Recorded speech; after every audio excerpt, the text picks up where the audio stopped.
I hated the new guy at school. Most of the time, I'm pretty good at ignoring him, but today he took things too far. I showed up at his house, fully intent on telling him to get lost, but he's face down in his bed, fast asleep. I sat next to him and traced his bare shoulder blades with my finger, surprised at my need to touch him. Everything about him surprised me. I moved his long hair away from his face so I could see him. A twinge of fear crept in as I looked at his peaceful face. He blinked his eyes open and sat up on his bed. I jumped off the bed and backed away from him. I couldn't be here, especially not with him sitting there all shirtless.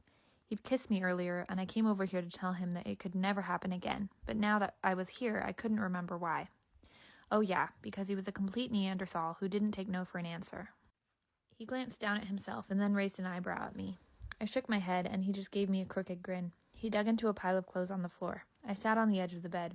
At first, I tried not to stare at him, but then gave it up as a lost cause. Every time he moved, another muscle flexed. I couldn't identify a single fleshy part on his body. Then he turned and moved towards me. I jumped up and headed for the door, but he intercepted me. I came here to tell you to leave me alone. I can't do that.